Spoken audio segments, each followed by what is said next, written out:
Sounds like Homestuck. Sounds like Homestuck. Hey, this sounds like Homestuck. Do you think it could, like, potentially be phrased in such a way where you could, like, ask a question about whether or not something is related to the body of media hosted at mspadventures.com? It's almost like you could say something like, What it Homestuck? No, that sounds like a stupid idea. When it Homestuck? how it Homestuck? How it Homestuck? Why it Homestuck? Why? Why Homestuck? Why? Why have you done this to me? Get out of my head. Why? I'm done. I want to be done. Let me off the ride, Andrew Hussey, please.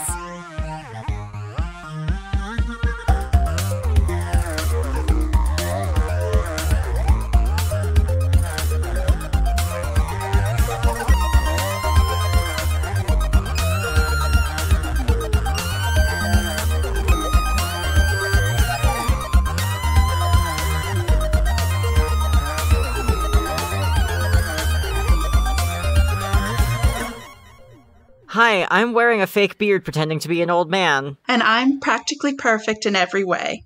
And I just got mine stolen. Sorry. No, that's funny. That's funny. Listen, no, that's funny. Let's go with it. And welcome to Will It Homestuck, a podcast where we put media in the Homestuck blender to see what comes out. I'm Bucky, and I use he, here, and they, them pronouns, and you can find me at raddifferent on Twitter. And I'm Sylph. I use she, her, or they, them pronouns. You can find me on Twitter at Sylph of Breath 12 or at AO3 at Sylph _of _breath or occasionally on the Will It Homestuck Discord. And my name is Winter, and I use they, dame pronouns, or she, her. And you can't find me unless you go into your bathroom in the middle of the night by saying, Skimble Shanks, the railway cats, the cat of the railway train, 3 times in a row. Wow. This week, we are covering Mary Poppins, the 1964 Disney movie. This one's been on the docket for a minute, because Sylph of Breath is actually, I believe, our first patron? I think so. And this has been sitting for a minute. We are tackling this, and I was a little apprehensive, because I haven't watched this movie since I was a kid, and I was, like, pleasantly surprised at how well it held up and how absolutely buck wild this movie is. It's definitely a movie that has a start, middle, and an ending that is entertaining to watch. Yeah.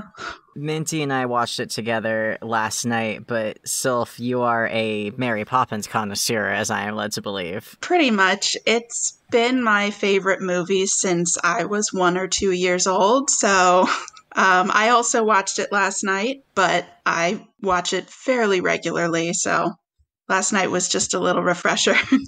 And you also sang the whole thing while you were watching it, it sounds like. I did, so if I sound a little bit hoarse, that's why.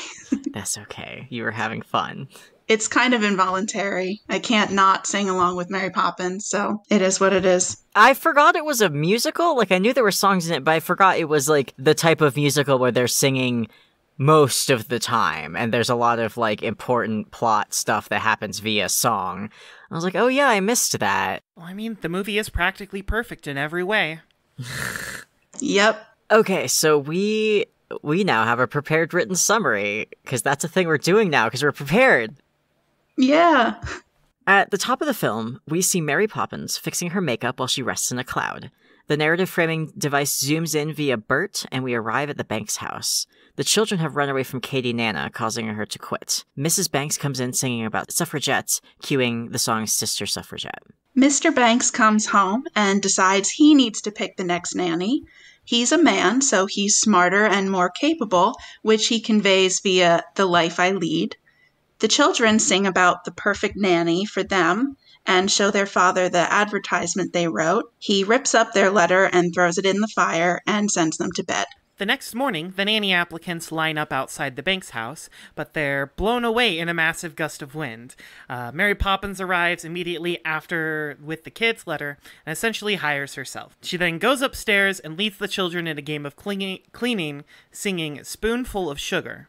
Later, Mary takes the children out, they jump into Bert's chalk picture and have a nice outing in the country, with Bert and Mary duetting Jolly Holiday, and Mary, Bert, and the Bedazzled Band singing Supercalifragilisticexpialidocious. It rains and they go home. Mary sings the children to sleep to stay awake. The next day, Mary Poppins is about to take the children to go shopping when Andrew the dog tells them that Uncle Albert is in trouble. They go take care of Albert instead, leading to the song I Love to Laugh. Mary Poppins then sings to the children about the little old bird woman in Feed the Birds. When they return, Mr. Banks yells at Mary Poppins for being silly, but she tricks him into taking the kids on an outing to the bank with him. The kids go to the bank with their father. Michael wants to spend his tuppence to feed the birds, but through a rousing rendition of Fidelity Fiduciary Bank, the bank manager takes it from him. Michael takes it back and causes a scene, potentially crashing the British economy in the process. The kids run away from the bank and meet Bert as a chimney sweep in the street. He makes them feel sorry for their dad and takes them home, intending to leave them with their family. Instead, Mrs. Banks asks him to watch them so she can go to her suffragette meeting. The kids get sucked up the chimney just as Mary Poppins comes home, and they all party on the roof with the chimney sweeps, first singing Chim Chimney and then moving to Step in Time. Mr. Banks comes home mid-sweep song and the hullabaloo clears out. The kids apologize and give their dad the tuppence. Finally, Bert convinces him that his family is more important than his job or his status. Mr. Banks is then summoned back to the bank where he is fired. Again, this scene further reinforces the idea that a child yelling in a bank crashed the British economy. Mr. Banks is fired and snaps, leading him to tell jokes to the bank partners that he heard from his kids. He goes home and seemingly stays up all night fixing his kid's kite. As Mary Poppins is packing to leave, the kids are sad. Mary assures them they will be okay, even as she seems to be reassuring herself that she will be okay. Mr. Banks takes the children out to fly a kite. MP leaves, and Mr. Banks gets his job back with a promotion because he made the previous owner of the bank die of laughter. And then everyone sings Let's Go Fly a Kite. Sorry, I felt that detail was important and it needed to be put. No, you're right. That was an important detail. Oh, and also then in the credits, I either forgot this or genuinely did not notice or care as a child, but Dick Van Dyke plays both Bert and the old man who's like the father who's in charge of the bank, and this was revealed to us via the credits in rearranging the letters of Dick Van Dyke's name from an anagram for Dick Van Dyke into Dick Van Dyke, which means that he's some sort of weird pseudo Voldemort who's like good actually. But I was like, oh, huh. Yeah, I sure got more out of this movie when I was 23 years old instead of when I was 6. It is a surprisingly good movie for its time. I forgot that Disney movies were, like, good at one point. There was a point in time where Disney movies were good. Okay, alright. So now that we've done the summary, this is the first time we've, like, codified this in the explicit format of the podcast, but we're gonna talk about on what aspect or axis of two aspects this story operates on. We've done this a couple of times. I think we did this on the Harry Potter episode. I think we might have done it in the Adventure Zone. Minty, you mentioned when we were talking about this in our server, or if you want to talk about your couple of specific examples that you gave. Sure. I've just mostly been watching a lot of She-Ra through this pandemic. A lot of She-Ra. Don't at me. You can't at me. You'll never find me. It's just like a story that to me personally is like about hope and blood. And then like Avatar is about kind of like breath and blood. Breath and blood. And then Homestuck is a story about space and time. And those were just like a few of the examples that like I threw out there. So Homestuck specifically says, like, all right, this is a story about the dichotomy between inevitable death and inevitable creation, whereas, like, She-Ra is a story about perseverance through belief and faith and, like, tradition and and breaking it. Or, like, Avatar The Last Airbender has an explicit opposite similar to Homestuck, as you put it, where, like, it's freedom versus tradition. Yeah, it's a story about that. Like, blood specifically, we don't need to talk about She-Ra in this episode, actually. Yeah, but so basically the conceit is, like, we've been sort of dancing around this in previous episodes, but we're like, what aspect or aspects does this story revolve around or revolve between? And, like, Sylph, I kind of want to pick your brain on what you think that might be. if any of you follow me on Twitter already, you may know that I just do classpecting of things for fun. So I did class specs for Mary Poppins months ago, long before I ever knew this was going to be a thing. And I tend to get attached and maybe get a little stubborn. So when I did those originally, I mean, this whole concept is very new. So it's kind of hard for me to, just based on my characters and their aspects, I don't know, it's kind of hard for me to think of it that way because you have your spreadsheets that you make, and you construct your class specs around the character relation. Yeah. So it's less about the overarching plot and more about how these characters work. Yeah. It seems like. Yeah, I mean, and it depends on, the story and what it is, but it does tend to be more about the characters themselves. And I do try to consider like their role in the story, but, and I guess also I'm pretty attached to like the dichotomy of like classes and aspects. So, I mean, I'm tempted to say, I don't want to spoil when we're actually revealing our class specs, but I'm very tempted to put it on the axis of Mary Poppins aspect and the opposite of that. But the person with the aspect that's opposite of that is a very, very minor character who didn't even make the cut in terms of characters we're actually going to class spec for this. So it sounds like we should jump into the class specs and then maybe loop back around to this at least. Mary Poppins is such a linchpin in the plot that like you can't talk about that without talking about her. Sure, we can loop back around with it. I have very strong opinions on this, but we don't need to take care of that now. Do we want to just start out with the lady herself then? I think that's the best place to start, honestly. Okay. I don't want to go first because I have a galaxy brain take that is probably going to be interesting. Oh boy. I'm pointing at Sylph. Yeah, I'm pointing at Sylph.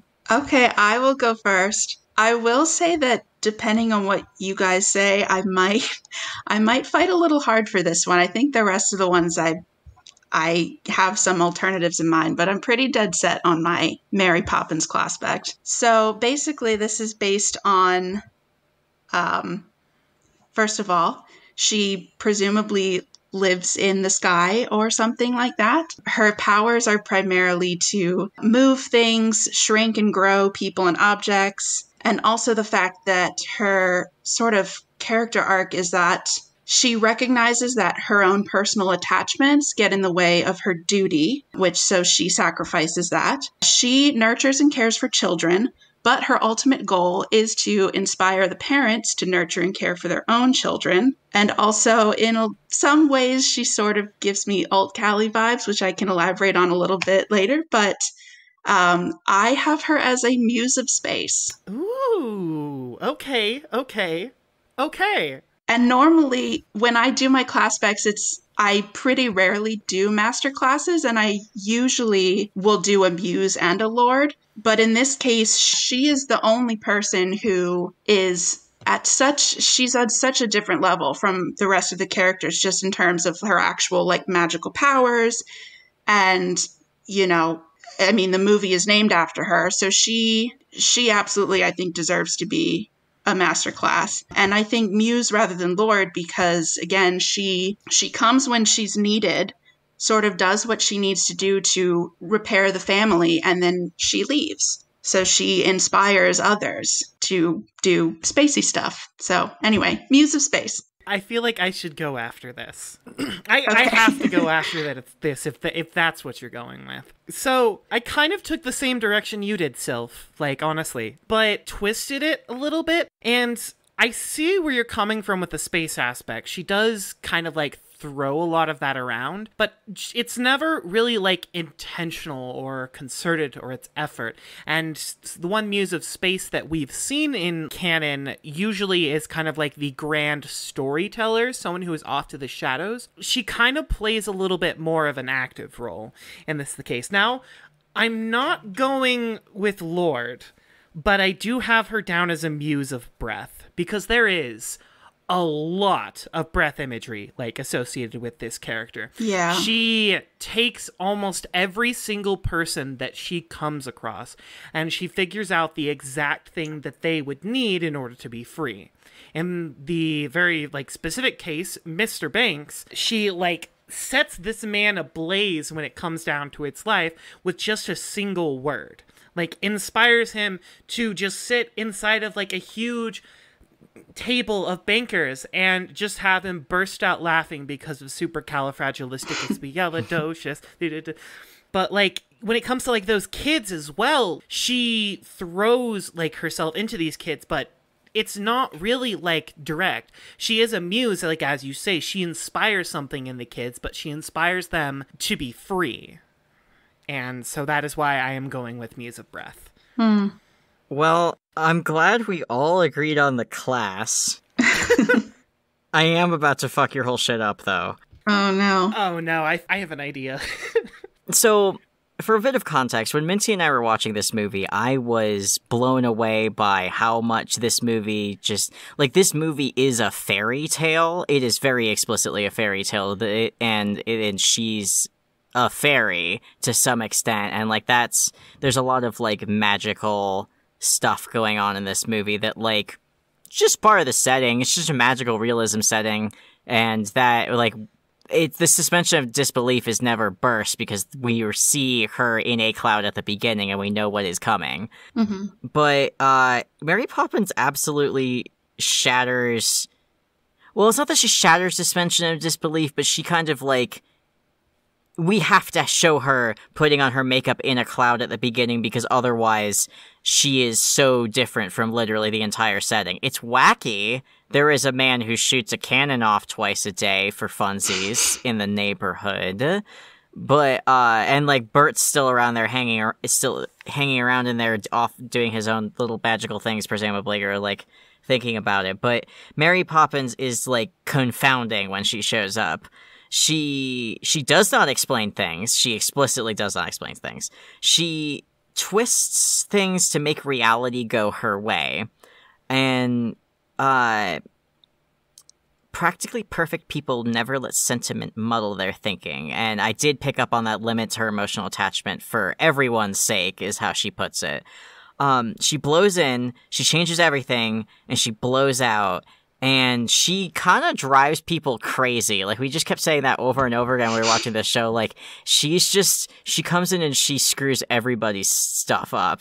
And I kind of have her as, like, there weren't actually any consequences or too many improvements for everybody at the end. Like, maybe this is because I'm revisiting the movie as a jaded adult, but it struck me that, like, there was a temporary betterment for everyone involved, and particularly Mr. Banks got a freaking promotion, but, like, I think Minty pointed out when we were watching it, like, dude had, like, a panic attack at work and then basically had a manic episode all night. He wasn't having a great time of it. I'm wondering exactly how well he's going to be after that. Having that scene suddenly recontextualized as, like, a mental health crisis, I was like, huh. We're gonna gloss right over that, huh? Between that and, like, her trickster goddess vibes, I thought about breath, I thought about hope, but I went with Muse of Rage. Ah, I knew it. I fucking knew it. Wow. I fucking knew that was who you're going with. Oh my, I see it. Which is why I have the story center around an axis of rage and hope. Like, the confoundingness of reality. Because I think it's important that she bends reality to her will. Like, I think it's important that she looked at reality and was like, no, that's not, like, good enough. I need things to go a certain way in order to get the results I want. I just kind of need the wind to blow everybody away. I need to be able to fly on an umbrella with no wind. The wind imagery is a lot, but there's also, like, she's got wind imagery and space imagery and some hope going on, and she, like, encompasses enough overlap. For me, it's more about the confusion and absolutely tipping the table over and looking at you like a cat and going, well, we got to improve it now. That sort of vibe. I'm like, you're a rage player. As we were starting to record this episode, I was literally thinking in my brain, because the initial idea that I had around this story, I was like, yeah, it's breath, right? It's all about freeing the kids. And then I don't know who it was, but somebody in the Discord copy pasted what rage was, and I started thinking about rage, and then I went, oh fuck, and I don't like it. The thing that intrigues me about this is that, like, this is maybe the first time I've seen a character that I have pinned as rage-coded, and they're an explicit protagonist character that's, like, good.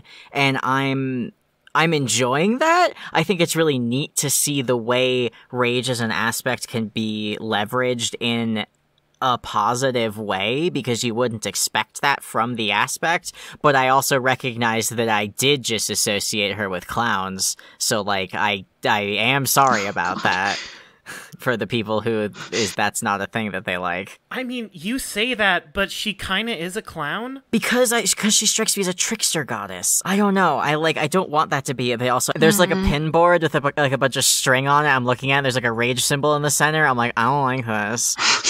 I don't like it either, but you literally started saying that, and I was like, oh no. You're right.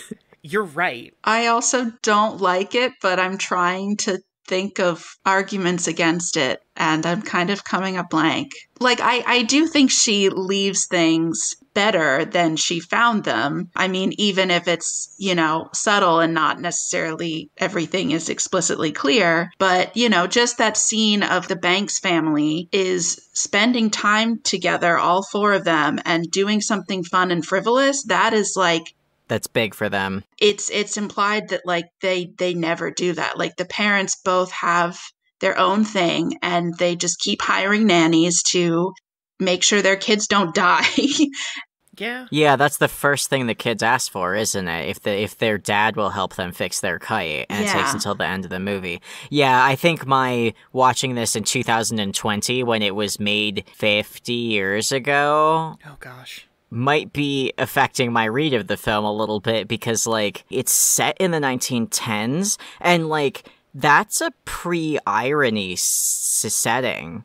Like, not entirely, like, the concept of dramatic irony or whatever existed, but, like, that's a pre-World War II setting. It's a pre-World War I setting. We're before a lot of, like, jaded attitudes that showed up in the, like, cultural zeitgeist, so, like... It's good to be an Englishman in 1910. King Edward's on the throne. It's the age of men. Fuck. Knew that's what you were doing. Sorry. They're catchy. That sums it up, though, pretty much. Yeah, that's the attitude. Like, they set the scene pretty much from the beginning. I think you're right. I think more is better at the end of the movie than I'm giving it credit for, because I was too caught up on this dude had just had a panic attack. Maybe it takes away a little bit the fact that Deus Ex Machina, like, oh, not only did you sacrifice your job for the sake of your family, but also here's your job back and it's better. Yeah. So it kind of, like, takes away, but I think, it's a kid's movie. We're not supposed to read that much into it. I think just that final scene really shows that, like, this family understands that it's important to spend time together now. Excuse me, this is a podcast where we overanalyze media and slap it into a different blender. Okay, I'm sorry. Mary Poppins is a very serious, deep film. It's a very serious, deep film about destroying a man's life and making it better because he needs to go fly a fucking kite. Well, yeah, but that is kind of what I was saying with the rage thing, that, rage is kind of destructive, but in, like, a, forest fire kind of way, where, like, it destroys the old to make room for the new and the better. So, like, yes, she comes in and totally fucks up their lives, but that is how they're able to sort of come together as a family. It wasn't panning out. The status quo was not panning out. No. It wasn't working for anybody, and they were just going to sit there and spin in their little circles until something happened. Yeah. Also, you did change my mind. I did have Lord, and you changed my mind to Muse, and I was like, that makes way, way more sense. So you did have me on that. Because I was like, she does command, but I was like, wait. Like, the whole point of the other side of the masterclass is that both of them command. Yeah. Yeah. And I mean, everything she does for others, even though she definitely has her sassy moments where, she's not the most humble person, but, her role is to come in and fix families and then leave and go fix the next family. So to put it very simply, fix families. Okay, so Bert. I think we have Mary Poppins, Bert, Mr. and Mrs. Banks, Jane, and Michael. I would like to go last because I, too, have a canon. Okay, I'll go first, then we'll do me, Sylph, and then Minty. All right, so Bert reminds adults that they can still have fun. He, like, that, I mean, in particular, that speech to Mr. Banks, but, like, I mentioned during the film that the Sweeps had, like, a Lost Boys thing going on, but he definitely has a, like, spirit of childhood captured in an adult vessel sort of thing going on. He acts as, like, a working class person as a servant for richer people, so he kind of, he has a similar role as Mary Poppins in terms of that's how he's engaging with people, but he's invested in having fun. He also has a lot of different ventures to make money, kind of just by sheer brute force of diversity. He's just like, well, it's raining, it's time to sell hot chestnuts because that's what everybody wants right now. And, like, he's just like, all right, well, stuff will just keep going well if I keep hopping between stuff and I keep believing that's going to be okay. And I made him a maid of hope. Oh, I like that. Yeah, I like that too. Hope, I think, is a very... For me, for Bert, Hope is a very strong second choice. And I was actually, when I was watching this last night with my partner, he kept trying to argue that Bert is a Hope player. So I think the main reason I didn't go with that is because I have a different Hope player and I don't like to duplicate. So yeah, definitely I like that. But what I said for Bert, I think that he is very defined by his loyalty, especially to Mary Poppins. You know, we obviously don't know their backstory, but she shows up and he's just like immediately, oh, Mary Poppins, you know, this person that I think the world of and will do anything for. I'm so glad you're here. I think he also is a very selfless person and does a lot for others rather than for himself. Or he's selfless, and he, I think, is also a natural leader. You see with the chimney sweeps that even though presumably he's only been a chimney sweep for one day, he goes up and leads them in an incredible song and dance number on the rooftops of London. So that was cool. And then mainly, I think the fact that he's the one who ultimately convinces the kids first to have sympathy for their father and put themselves in his shoes. And then also a few scenes later is the one to really convince Mr. Banks finally that a relationship with his children is more important than his job or his status or his money or the things that he is worried about. So he also, I think, has a very key role in bringing this family together. So I decided that he is a Knight of Blood. Oh, assigning him Carcat, I see. But not really. The full cat. Okay. Oh, wait, we didn't do Dreaming Moons. Oh, I had him as Prospect, so he is definitely Carcat. Mary Poppins is a Durst player, and yep. I will fight literally anybody on this. I don't think you'll have to fight anybody on that. Oh, thank heavens. No, I said Durst for Mary. She's just got the vibes. Oh gosh, I guess that's me, isn't it? All right, so everybody batten down the hatches, grab everything. Burton down the hatches? Burton down the hatches. I'm gonna blow literally every single thing that we've got here out of the water, hopefully. I have been ruminating on this, thinking about this the entire time. Because here's the thing about Bert, is that he is, at least in the role of the film, Mary Poppins' counterpart. For everything that is fantastical about Mary Poppins, he is usually down there. That is something that is down to earth, trying to do something. Like in the scene where they're trying to jump in the chalk paintings. This is something that I have been thinking about for a while, is that Bert is physically incapable of doing it. Why? I'm not entirely sure. The moment that Bucky, while we were watching it last night, said, oh, this is just a movie about Faye, I was like, oh, shit. Suddenly, everything makes sense now. All of the puzzle pieces that I had around Bert, because he kind of, eluded me for a while, just, fell into place. And when it comes down to thing, Bert commands the kids, Bert commands the father, Bert commands a group of chimney sweeps to all step in time. Oh, my God. Which is why I am pegging him as a Lord of Life. Huh.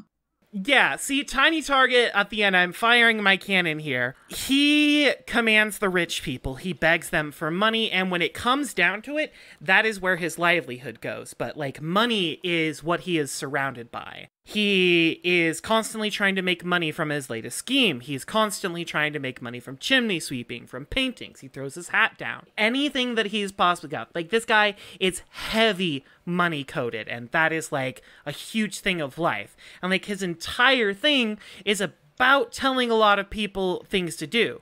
Like, that moment where he's, like, trying to teach the kids how to pop in. Now, I originally had him as a maid of life, but I'm not too sure about that. I feel like Lord of Life fits a lot better because he is, like, Mary Poppins' counterpart, where she is huge and flighty and trying to, like, keep everything down where it is. Whereas Mary Poppins is trying to, like, destroy things to make them better. Bert is trying to keep things the same to make them better for himself.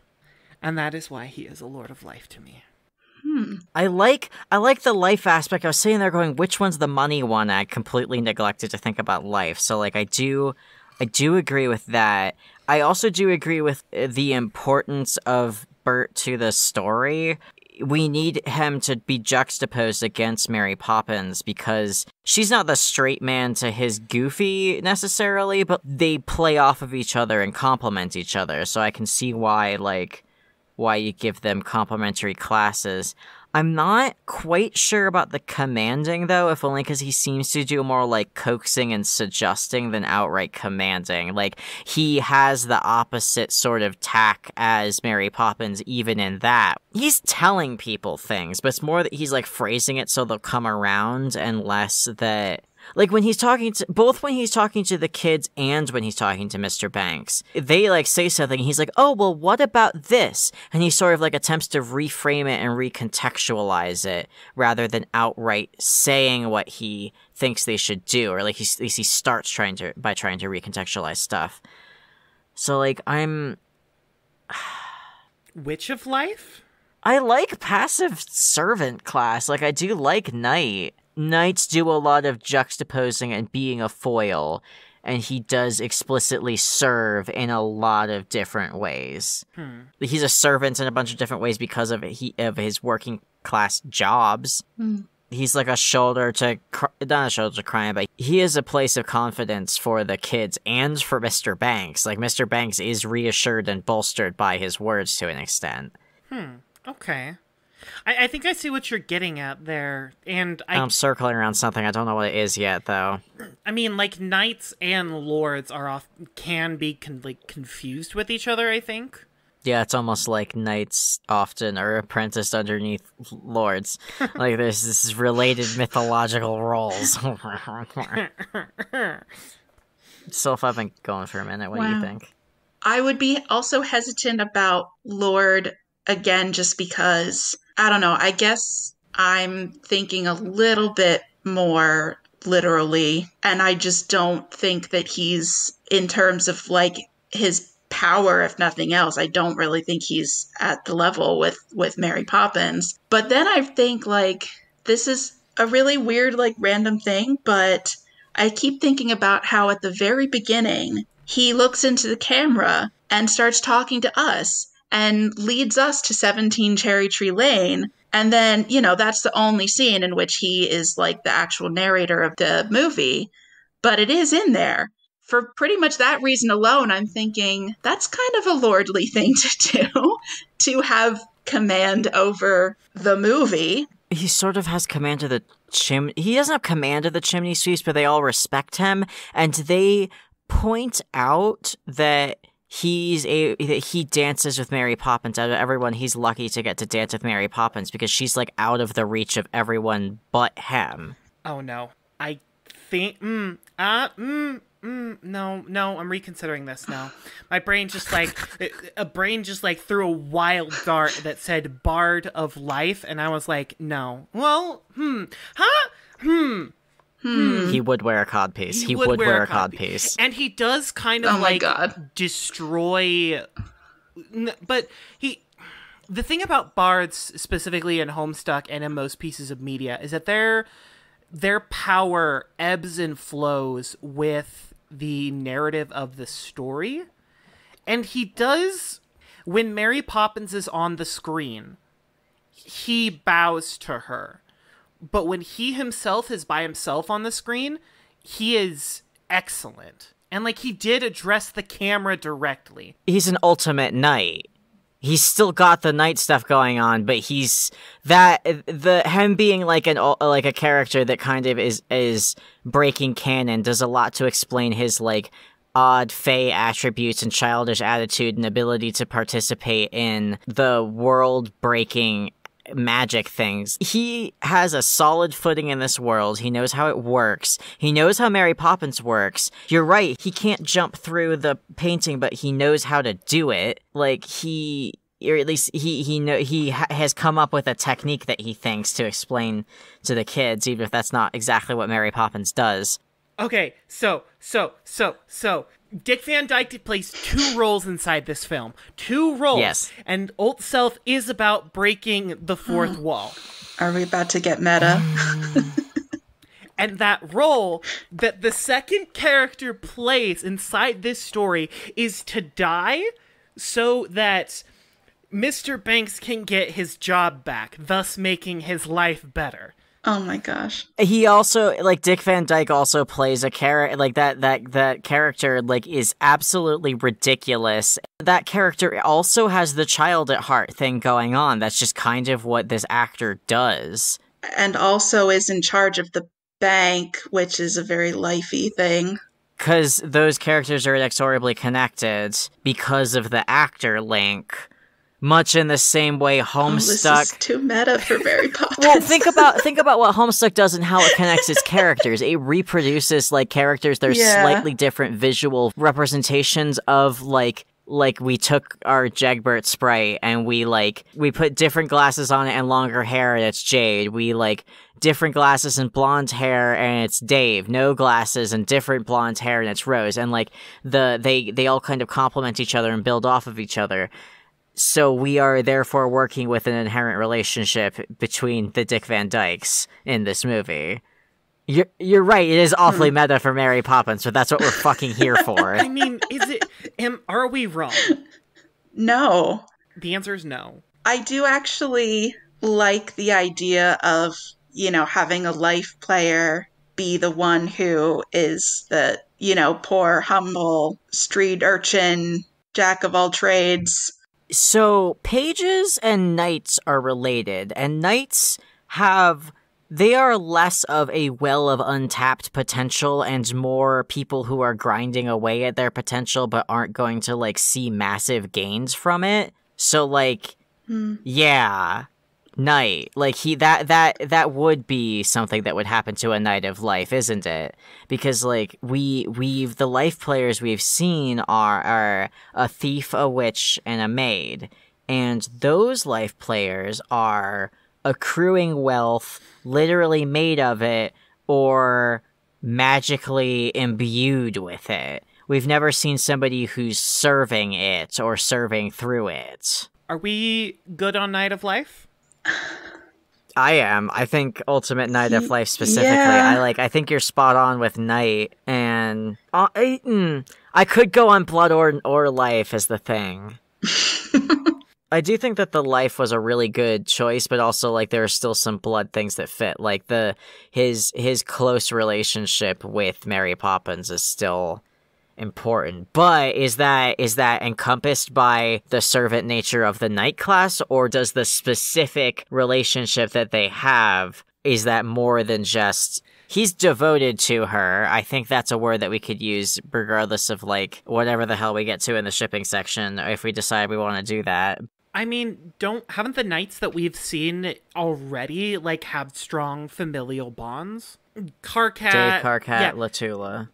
Dave, like, has, like, a very, very strong bond with, I mean, at the very beginning of Homestuck, his brother, and then at the very end of Homestuck, his other brother, who's just a different version of that brother. And, like, Karkat has, I think it's, like, a huge relationship with his crab dad. I'm not 100% certain on that, but I feel like there was something there. Yeah. It's that, and also, like, is he the linchpin of his friend group?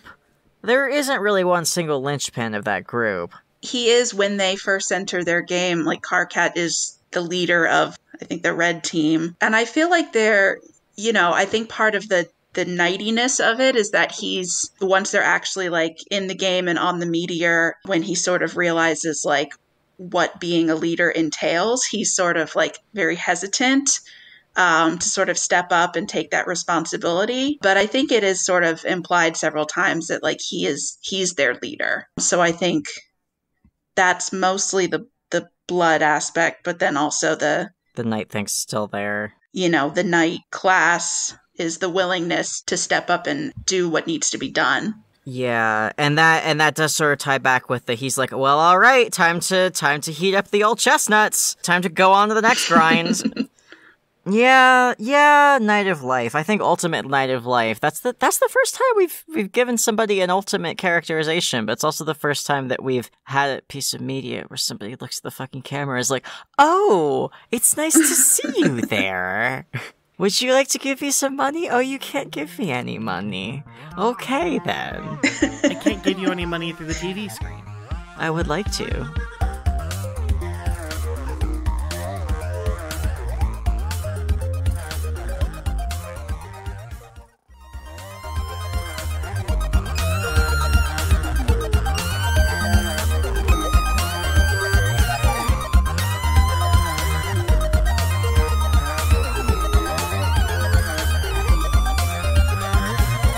Shall we move on? Yeah. Yes. Do we want to start with the kids or do we want to start with the parents? I'd like to start with the parents. Yeah, they've got stronger characterization. No offense. Yeah, the kids were a little hard.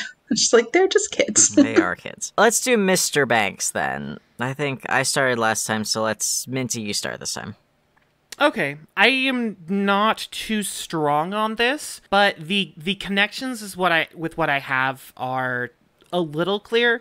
When it comes down to, like, things, Mr. George Banks does not like it when people are free. He likes them to be under his thumb. Like, one of the very first, like, introductions of Mr. Banks that we kind of, like, see in this film is after Mrs. Banks is done singing Sister Suffragette, and then we hear something along the lines of what I think it's the cause infuriates Mr. Banks. Like, he doesn't believe women are capable of voting. He wants his children to be very, very orderly, very, very perfect, very, very together. But his ultimate role inside this story is not entirely in, like, that rigidity, that delight, that hard boundary on rules and order. It's ultimately for him to kind of, like, realize that he himself just needs to kind of, like, chill out a little bit and go fly a fucking kite with his kids. And when it comes down to that, like, that kind of, to me, feels like a little bit of Paige energy, and I'm not too keen on this Classpect. His aspect is very, very hard for me to figure out. Sylph, I'm 99% sure you'll probably, like, have a stronger thing.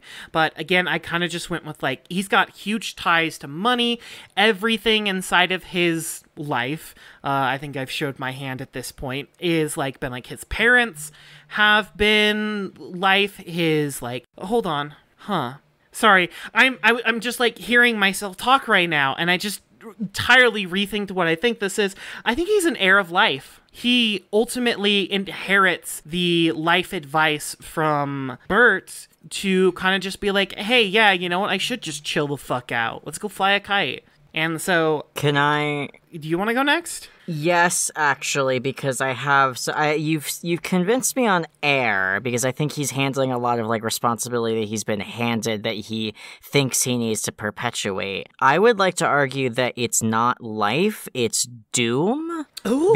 Specifically because of the ordered systems. He is invested in his systems and the status quo and the way things are supposed to go inside these systems, and specifically numbers, right up until the point where he has, like, a mental breakdown. And then He works in middle management at the bank. He does end up in upper management, but, like, Doom also has, like, an association with, like, not quite being at the top. Like, Solix and Matuna as Goldbloods are, like, inherently tied to lower class subjugation. So, like, despite that coding, though, I think it would be interesting to give it to Mr. Banks, especially because we just gave Bert life.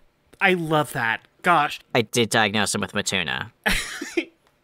I mean, Matuna does have a mental breakdown and then just kind of, like, chill out a little bit, and so does Mr. Banks.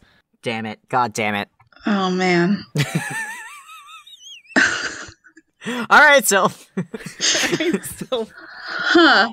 Okay. Well, I don't know. I feel like I just didn't think as hard about this as you guys, probably just because I don't have that great an attention span, and also I don't know. I think because this movie is so just, like, lighthearted in my mind that, like, I would never, even though I literally signed up to, like, do a podcast about diving deep into these pieces of media and homestucking them, I guess my inclination would never be to, like, dive that deep into Mary Poppins. But anyway, so yeah, I went with life just because I think that, like, everything sort of defining his character is, like, his job at the bank, money and status and worldly things, and those are what's important to him.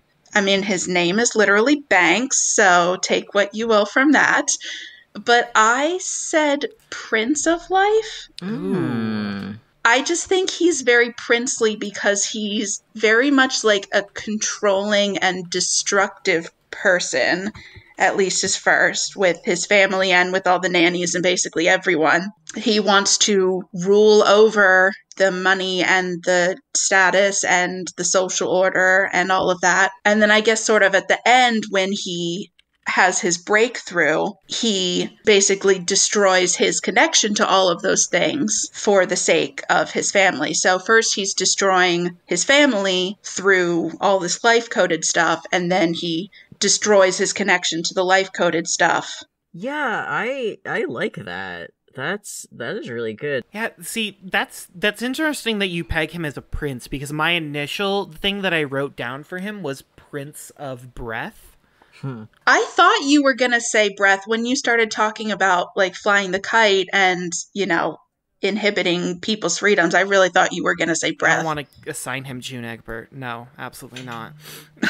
This man is not good enough to be assigned June. I would agree with that. I feel I kind of like the Doom aspect, but I'm looking over, like, the extended Zodiac page, and it says, like, the Doombound won't fix you. They aren't healers. They are commiserators.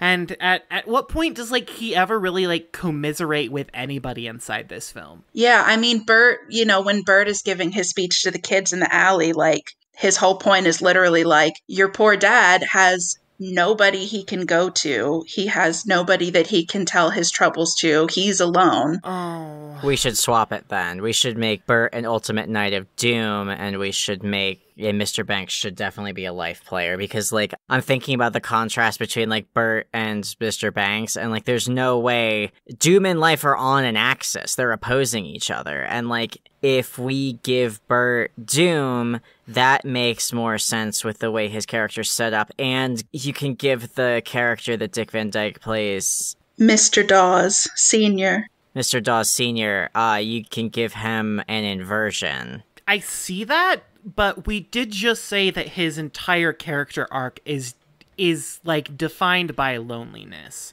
and that's space. He's not very creative, though. I mean, hey, it's lonely at the top, baby. Like, it could still be a life thing. That's true. I mean, honestly, like, again, thinking you were gonna go with Breath, like, I could see an argument for Prince of Breath, because, like, he destroys the freedom of his kids and his wife, and is also very lonely. And the scene at the end of the film does involve, like, he flies a kite. Like, that's the most breath-coded thing you could do. And the scene where he's getting fired is where he's, like, breaking that situation to get his freedom to serve himself. Yeah. But did the Classpect that I threw inside the garbage, is it now being unwrapped and like, oh yes, this is a treasure after all? Well, no, I would not say Heir of Breath, but I would say maybe Prince of Breath. Prince does fit him very well. Prince does fit him very well. Yeah, he's very arrogant in a lot of ways. Yeah. I don't know. Given the addition of the destructive class, which of those aspects that we've been circling around makes sense in that new context? I would say still probably either Life or Breath. He doesn't kill anyone, though. And I feel like a Prince of Life would have to kill someone. It's a Disney movie from the 60s. People have died in Disney movies. I mean, yes, if you're being very literal about it. They did think he died in the film the next morning. Because he did just kind of fuck up. That's true. I am kind of coming on to Prince of Life. That is very good. That's true. That was something I didn't remember, and I even said, like, oh, that's kind of dark, when they were like, oh, well, check the river, he might have jumped in. Like, yeah, and like, whoa, this is a kid's movie. The active passive sort of like dynamic isn't really like, oh, are they actively doing something, or are they passively doing it? It's more of like where the focus is on. Like, if it's active, it's usually on themselves. If it's passive, it's usually on others. And so when it comes down to like Mr. Banks's like whole ideals and stuff, and when he's like trying to destroy, it's mostly for himself so that his child can inherit his legacy at the role of the bank. Because he's like, yes, young Michael, my father served in this, and my grandfather, and someday you will too. He's not just doing the inheriting, he's also passing it on. Yeah. Thereby giving him more of a noble status than, like, whatever we were saying before at night. Yeah, Heir also has, like, the nobility sort of thing going on, but, like, the prince has it going a couple ways, because people serve princes, even as princes are underneath kings. Yeah. Do we want to go with Prince of Life? Do we want to go Prince of Life and change Bert to Knight of Doom?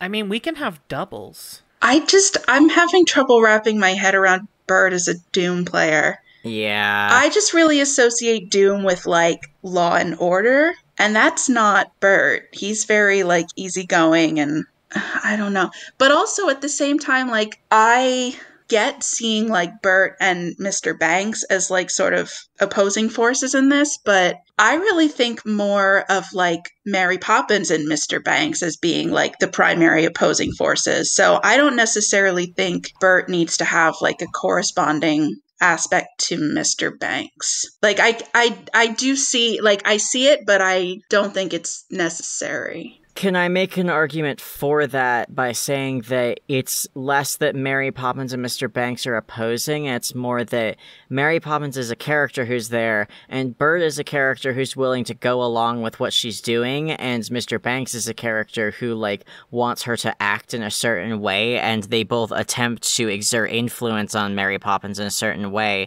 but Bert is just kind of willing to roll with it, where Mr. Banks is, like, trying to control what she's doing. And it's more about both of their relationships to her than it is about her relationship with just either one of them. Okay, yeah, I like that, actually. I see what you're saying. That, like, Bert is kind of acts as, like, Mary's representative amongst, like, the mortals. Not only that, but from the official extended Hive Swap page about Doom, at their best, they are wise, kind, and non-judgmental. That sounds like Bert. At their worst, they are bitter, resentful, and fatalistic. Tell me that at their best does not show, like, the advice that Bert gives to Mr. Banks, and then at the worst shows that old fucking man that worked for the bank who died of laughter. But the thing is that if we're talking about at our best and at our worst, we are also talking a bit about Classpect inversion, and Doom and Life are opposing each other. So again, if we're giving Mr. Banks a destructive class, why don't we give him Prince of Doom? Because he's got Doom coding, but ultimately going along with Doom does not serve him, and he ends up destroying it, whereas Bert does end up serving Life, but, like, because he's... Not just because we've given him the ultimate status and he's kind of aware of what's going on, but also, like, we could also make an argument that the movie doesn't want us to consider like the banker character to be better than Bert, but the setting tells us that Dawes Sr. has been sitting on this money and hasn't really had to work, and Bert has worked every single day of his life. I don't know. That argument wasn't convincing me, but I'm also like, I like Doom Bert, but I also kind of like Doom Banks. I don't know. Yeah. I feel like an ultimate player, though, would probably understand the role in a story that they need to play and play both the incredibly rich off their ass banker and the down on their luck poor guy. Yeah. And I feel like Doom kind of works with that, and I guess Doom does kind of like work for Mr. Banks's. Oh gosh, is it just Dick Van Dyke all the way down? What if I do like Prince of Life for Banks, and I think that we should give Bert Doom, if only because you've convinced me on Bert with the bit from the High Swap Extended Universe. I'm gonna err on the side of like the thematic stuff that's surrounding those aspects, and like one of them is that Doom players are poor and Life players are rich. Yeah. Fair enough. Okay, I can get behind that. On to Mrs. Banks, then? Who wants to go first with our dear Mrs. Banks? I'll go first this time. I think that, just sort of a disclaimer, I think that the role that Mrs. Banks' relationship to the suffragist movement, it does not, I guess, I do not condone the way that they sort of frame the suffragist movement and feminism in this movie, but just for the sake of the role that it plays for her character and the movie, it's portrayed as not really a good thing. And, Walt Disney was not a very good person, so just putting that all aside as a disclaimer. So I think, first of all, that Winifred Banks can very much be described as pure of heart and dumb of ass. Oh, yes. She is singularly focused on her cause and very chaotic and careless in her pursuit of it. She's optimistic, but she also can very much be a doormat. When Mr. Banks comes in, suddenly it's, oh, yes, dear, you should write the ad for the new nanny because you are smarter and better than me. And she is also just very focused on herself and her cause, and not anyone or anything else, including her family or her children. So I decided that she is a page of hope. Oh. She is a Jake English. That's where I ended up too. Okay, good. Then time for me to give my shitpost class. Yeah, I don't think I had much different before you give your shitpost class. I was like, the setting wants you to read her as naive and ineffective. She comes across as flighty, uninterested in working for her family, but in performative, she's performatively invested in women's rights. Like it's a fun time for her. If you remade Mary Poppins for the modern age, which is a thing that hasn't happened before, and by this I specifically mean you take the whole plot part and parcel, not the kids growing up, and you just plop it in like 2020. She's like a white feminist who like doesn't understand that she's not like she would wear a pussy hat to the Women's March and like not critically examine that at all. I also disagree with the way that like feminism is represented in this movie, but like the vibe that I got, that like I interpreted in my like progressive brain is like, oh, the point is that she's more interested in the performance than she is the outcome. Yeah. Which is pretty hopey. It is very hopey. She's very much a page of hope. Yeah. Alright, give us your shitpost class. Oh, I just called her a maid of breath because I thought it was funny to call her a maid because she had 2 maids and a nanny and she can't keep any of them. She's flighty. She's like absolutely nowhere. She's like all over the place. Flighty broad and her horse shit. Flighty broads and their snarky horse shit. It's very unfortunate how she gets portrayed inside of this movie, because I am probably not going to touch Mary Poppins Returns. I imagine it's probably not all that good. I don't know. It's just kind of like she is a character that exists, and I understand that she exists, and I called her a maid of breath because I was like, yes, she's focused on the freedom of other people and is dedicating herself to the cause. And I don't know if you've noticed this, but I really, really like the maid class. Maid class is The maid good. class is so good. Every single time I do one of these episodes, I have a maid and I make several maids. This is the one that I don't think I did. Spoilers, I have a maid coming up. Ooh. Intriguing. I could be convinced for Maid of Hope, I guess, but I think the page in particular, like, she's naive, or at least the story wants you to believe she's naive. Yeah. That kind of has Paige stamped all over it. I mean, we've all seen Optimistic Duelist's, like, essay on why Jake English is the coolest character ever, right? About how Jake English is actually kind of a genius and is very smart at manipulating other people. I don't know, that does kind of, like, match up with her because of, like, how she is manipulating her husband around this movement or something like that. Yeah, that's true. Go watch Optimistic Duelist's video on Jake English. It's very good. I've watched it like 3 times.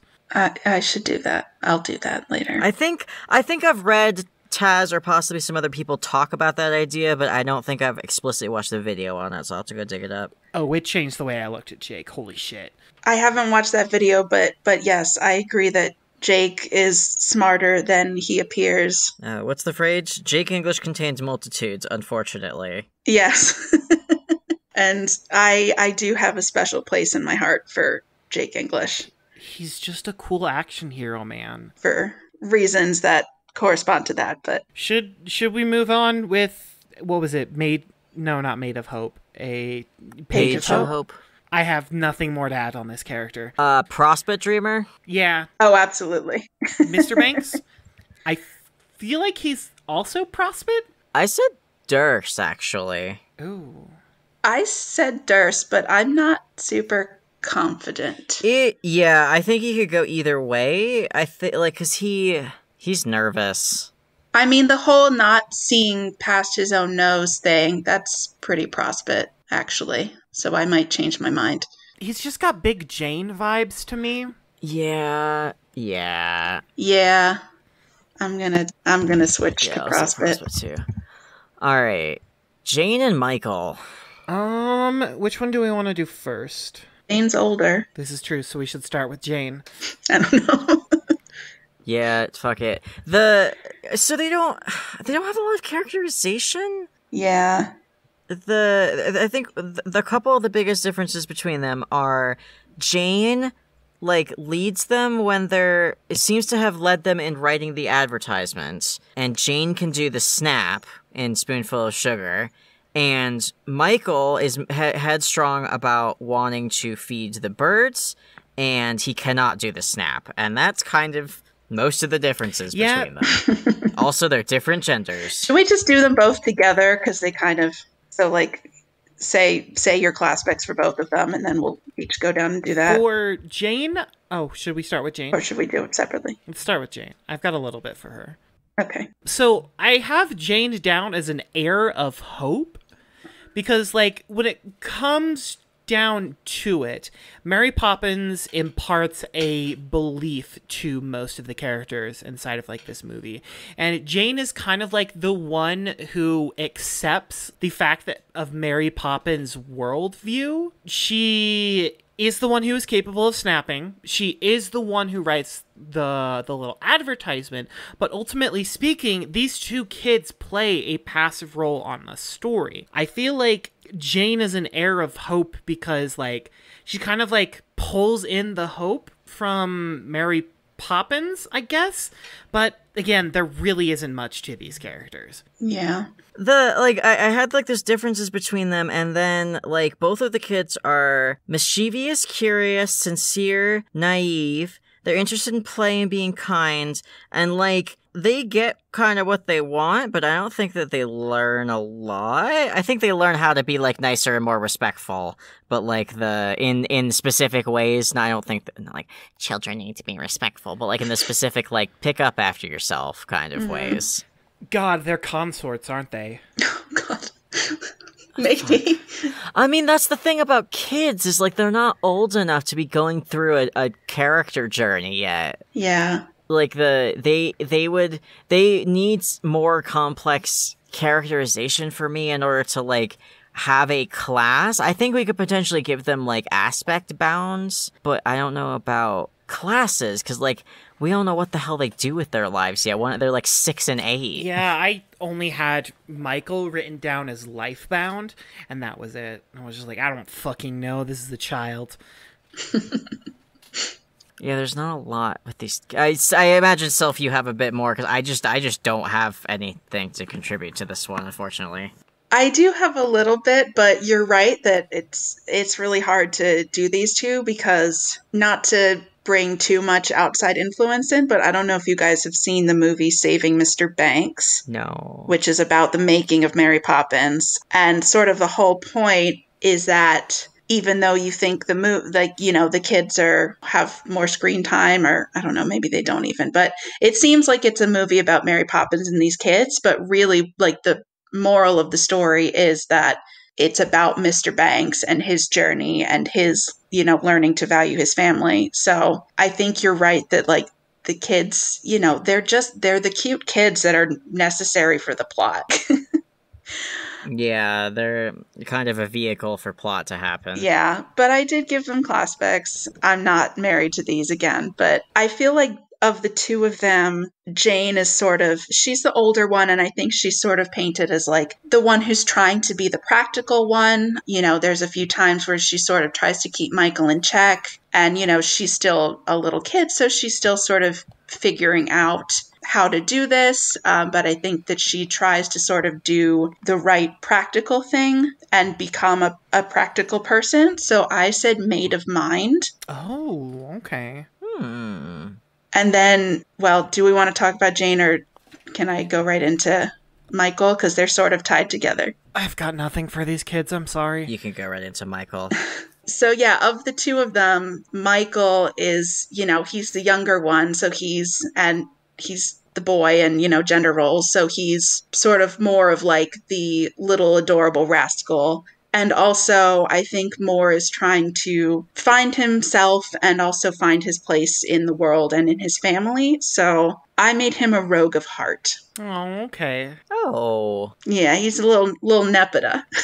There's a part of me... I do like that. Oh, go ahead. Oh, I was just gonna say, I think that Jane's a Durst player and Michael's a Prospect player. Yes, I agree. But I'm very inclined to agree with you on both of those, if only because, like, I feel like I neglect the mind class, and they're kind of outside of the axes of the story that we've been talking about, so it kind of makes sense that, like, they're outside of their aspects are a couple that we haven't considered at all yet while discussing this story. I didn't do it as much in this, but when I'm classpecting, I really like sort of taking two characters that are very connected and giving them opposing aspects. And I think just in this, the fact that like these two characters collectively are the character of the kids, I think it's especially appropriate to give them those opposing aspects. I like that a lot, but Michael does single-handedly destabilize the entire British economy.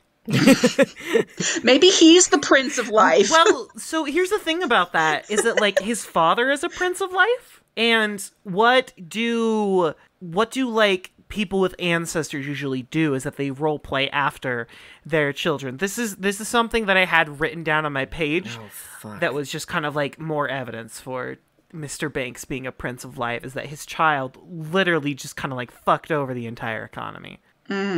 God, that's pretty good. I usually don't even think about the whole role-playing thing, but would you say that Michael is role-playing a Prince of Life? Absolutely. And is actually something else? Yeah, because that would... I like your I like your Rogue of Heart, and I think that he could be role playing a Prince of Life, actually a Rogue of Heart, because like I don't know, his big moment is when he steals something back. So I think giving him he's a little mischievous little type. Like I think giving him Rogue was spot on. But Minty's also right about him like looking for his place in the world. Or wait, no, maybe that was you. Looking for his place in the world, and that is a very hard thing to do. It's a very hard thing to do, and having him roleplay as his ancestor also, like, ties into that. Okay, I like that. I do like Rogue of Heart. It's very good. Are there any more characters in this movie that deserve a classpect? Probably not, but I gave them some anyway. Admiral Boom deserves a shitpost one, just because. You're goddamn right he does. Seer of Time, because he always knows what time it is. Yep, nailed it. Uncle Albert is definitely also rage-bound. I said Bard of Rage. You're just gonna go full Gamzee. Okay, that's fair. Just full Gamzee. He is a clown. He is a clown. He's chaotic and destructive because of his unchecked emotions. His words did, in fact, make an old man die. That is true. I didn't even think of that. God. Alright, I'm done with that. How about Ellen and the cook? I actually didn't do them. They don't do anything. They just... Yeah, I don't. I wanted to. I had one aspect left after the ones I did, and I realized, like, oh, Ellen is a bigger character than I remembered, but she just didn't fit it. So I gave that's a very shitposty one that I did. What about the dog? That was my shitpost one. He's a Mage of Void because Void is what I had left. And because he somehow knows things mysteriously, even though he's a dog. You are right, and I hate that. Very good. I was like, who's the Void player? Andrew. Okay, so that's classpecting done, right? We don't need to do any more. Shipping? Or... Okay. That sure was the first hour and a half of recording. Sorry. This is good. No, you're fine. This is Go ahead. great. I like having a good, meaty discussion. Shipping. Mary Poppins is an auspice to every single person around her other than Bert. They're definitely pale. And they're pale in my onion. Yeah. I don't think this is a terribly shippable piece of media. No, I don't think so. Everyone's either married, children, or ethereal fae women, so like... I mean, I think Mary and Bert as Moirails is kind of cute and sort of makes sense. They have romantic tension, like in that one musical number with the penguins where Bert is just like listing off the names of a bunch of girls. Mary Poppins gets like super fucking pissed. It's great. I love that moment. But then before that, her whole verse of that song is just like friend zoning Bert. It really is. It's just like, oh, Bert, I love spending time with you because I know you would never hit on me. Holy shit. Again, that's why when we were watching them glide across the water, I'm like, this relationship is MLM WLW solidarity, because they're just... That's literally, she's like, I am gay, and you are gay, and I know you will not hit on me, and we are best friends. And Bert's like, okay, I'm bi, but like, sure. We could be friends, I'm good. Like, I'm good being friends with you, because I'm not an asshole. She is a lesbian icon, now that I think about it. No, not an icon, but she's definitely a lesbian. Oh my gosh. I mean, again, because I still sort of think of this movie as I thought of it when I was 2 years old, that never would have occurred to me, but of course you're absolutely right. Yeah, again, there's a big difference between like watching it when I was 8 and then not touching it for almost 2 decades and then watching it again. I have never seen this movie before in my life, which is starting to become a pattern for me. Intriguing.